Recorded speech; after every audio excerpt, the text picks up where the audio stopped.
it's Molly from Meyer Hatchery, and today I'm going to show you how to make a pumpkin pie with a little bit of a twist. And that is using whole pumpkins to make your pumpkin puree for the pie. So today I'm going to be using a flat white boar pumpkin and a Jack Be Little. Typically, you'll see sugar baby pumpkins at your produce market for baking. I just wouldn't use like a jack-o'-lantern pumpkin. Baking pumpkins tend to be sweeter and denser and are better for baking with. So you can use a lot of different varieties, but I would just make sure that it's on the sweeter side and more dense, like a sugar baby that you'll find, or one of these varieties, which aren't quite so common. When I make pie, I like to do as much as I can ahead of time. So today I will actually be making the puree as well as the crust, and then I'll make the filling and assemble and bake the pie tomorrow. So that kind of breaks up the work. Making pie is a big job, so I like to spread it out and make it a little bit easier on myself by doing it that way. So some things that I have that you'll need: cutting board and a knife, obviously. I have a sheet pan over there to bake it on.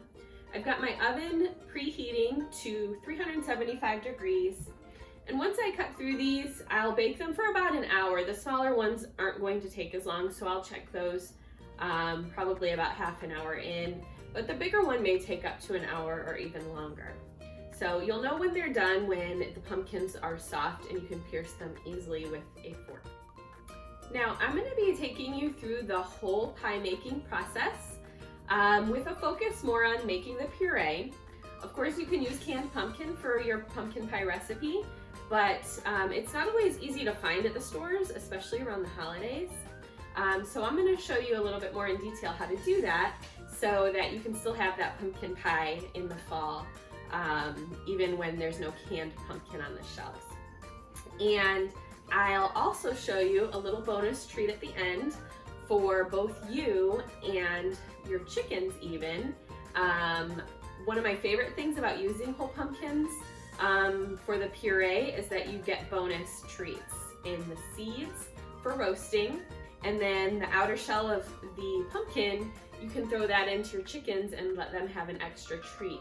And I even use some of the extra liquid drained from the pumpkin puree in my compost. So you really get so much more out of using a whole pumpkin than you do just buying a can from the store. So let's get started. The first thing that you're going to want to do when you are preparing your pumpkins for baking is remove the stem. These tend to burn in the oven, so you want to get those off. After you remove the stem, you can cut it in half, which I've done here. And you'll see the seeds and what I like to call the guts. You can take a spoon and remove that. Definitely save this stuff. It's all good stuff. We're going to separate those seeds for roasting later. And what's left over, you can take out to your chickens for a treat. They'll really enjoy that. So you just want to clean that out of your pumpkin. And then after you've removed all of that, I like to flip it over and cut a few slits in the skin to allow the steam to escape so that your pumpkin does not explode in your oven. And then just place it cut side down on your sheet tray. I'm going to work on the rest of these and then I'll be back. Okay, I've got all of my pumpkins cut and cleaned. And look at how nice and dense this pumpkin is. You can see it has a really thick flesh here, and that's all that good pumpkin puree you're going to be taking out after the pumpkin is baked. One thing I do want to mention is I am making a lot of pumpkin puree. One medium-sized baking pumpkin is going to be enough for your pie. So don't think that you need to do all as much as I am doing here. So this is ready to go into the oven. and I'll come back when it's all baked and show you the next part. The pumpkin is done roasting now. The smaller ones did take about 30 minutes and the large one took an hour. What I'm going to do now is scrape out the cooked pumpkin into a fine mesh strainer.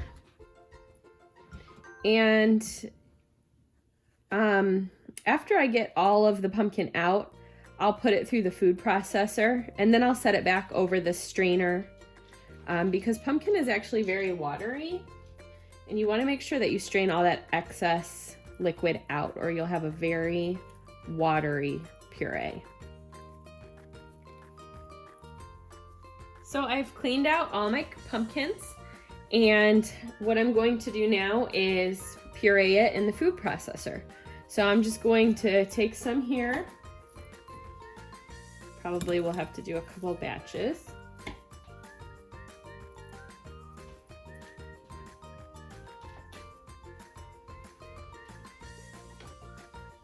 And just a few seconds. Okay, I've got all of the pumpkin pureed and I'm just going to empty the rest of this out into my fine mesh strainer and it's set over a bowl and I'll let that drain for at least an hour and you'll see liquid will start to come from that in just a few minutes. And then I'm going to take the rest of the pumpkin shells. I didn't clean them off really well. I'm going to take those out to the chickens to enjoy. You could put those in your compost for some great compost. Lots of different things you can do with your pumpkin scraps. While the pumpkin puree is straining, I like to make roasted pumpkin seeds. These are pumpkin seeds that I removed a couple of days ago. I rinsed them really well and I laid them out in a single layer to dry overnight. And now they're ready to have oil and salt added and be roasted in the oven. I've preheated my oven to about 325, 350. And I'm just going to take some olive oil and drizzle it over all of the pumpkin seeds. And I also like to add some salt. You can mix it up and add different spices to yours. I like it kind of just with classic olive oil and salt. And you can stir it around really well. I've taken some foil and lined a baking sheet just to make cleanup a little bit easier. And I will spread the seeds in a single layer on the baking sheet and bake them in the oven until they are brown and crispy. It takes about 10 to 20 minutes, but I like to just keep an eye on it and judge by how they're looking. But when you notice them starting to brown up and get crispy, you know they're getting ready. The seeds have been roasting for 10 minutes and I just took them out of the oven and I'm gonna give them a little stir and put them in for about another 10 minutes. These look like they could use some more time. So you wanna flip them around as much as you can so that they can brown all over. The pumpkin seeds have finished roasting and now it's time to enjoy them as a tasty snack. Now I'm going to roll out my pie crust. I pulled it out of the fridge about 10 minutes ago and that just makes it a little bit easier to roll out. I'm going to take some flour and sprinkle it over my work surface.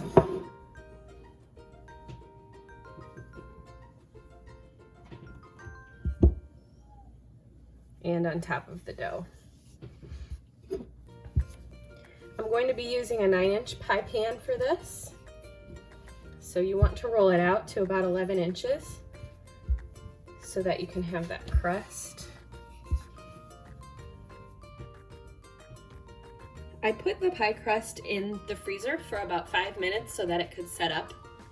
Now I'm going to take a fork and prick the bottom of the crust all over. Take a square sheet of foil and flatten it along the bottom of the pie.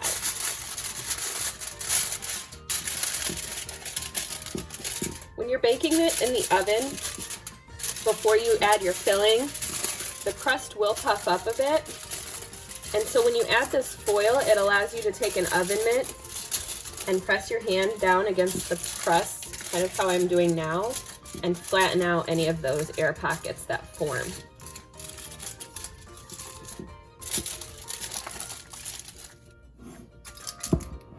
Now this is going to go back in the refrigerator for a minimum of 30 minutes. Longer than that is even better. While the pie crust chills, you can begin to assemble the filling. First, move your oven rack to the lowest level of your oven and preheat it to 400 degrees. For the pie filling, we will need 1 cup of dark brown sugar, 2 cups of plain pumpkin puree that you prepared already,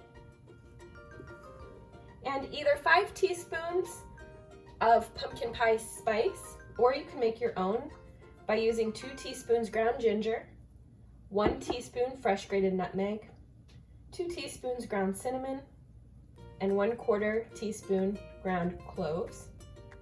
I also added in here 1/2 teaspoon of table salt. You're also going to need 4 eggs, 2/3 cup of milk, and 2/3 cup of heavy whipping cream.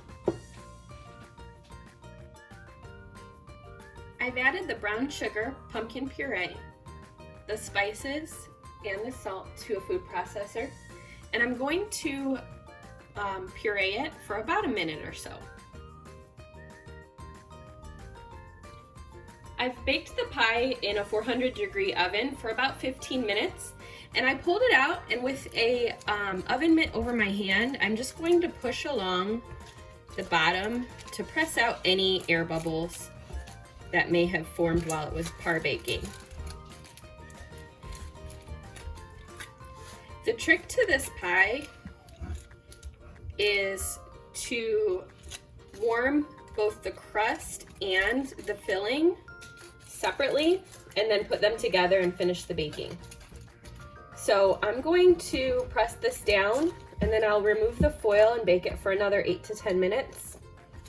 And while I'm doing that, I'm going to warm up the filling on the stove top, and I'll show you that.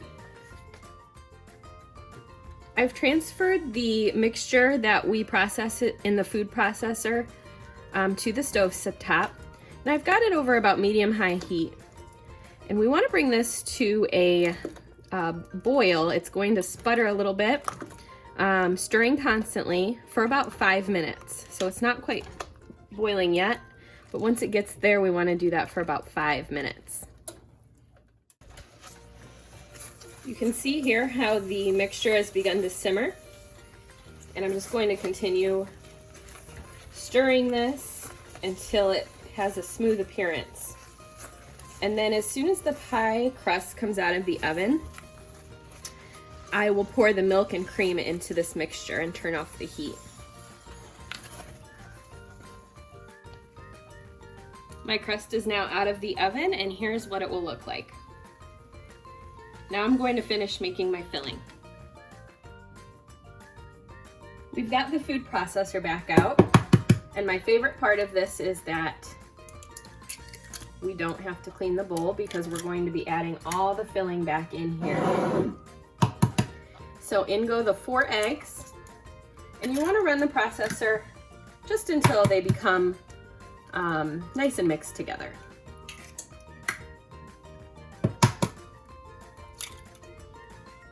Okay.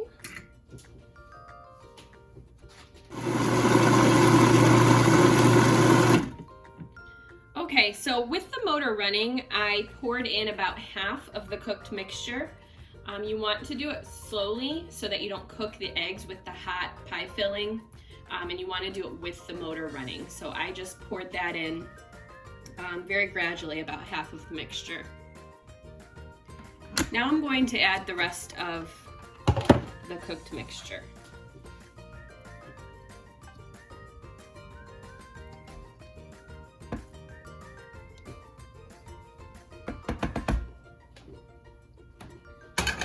And we'll turn that back on for about 30 more seconds.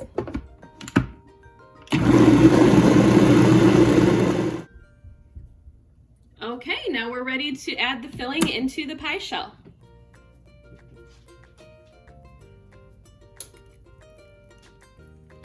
If it doesn't all fit at first, you can put it into the oven and bake for a couple of minutes and it should settle in, and you will be able to pour the rest of your filling in. It looks like I'll have to try that. I will take some foil and cover the edge of my pie crust. That part tends to burn when it's baking in the oven. So I'll just cover that with some foil. And I might actually get all of this in.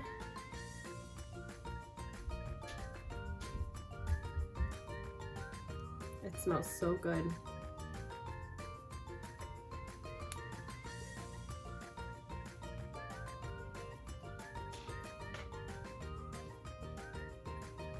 All right, put your pie back into the oven for about 25 minutes until it looks firm.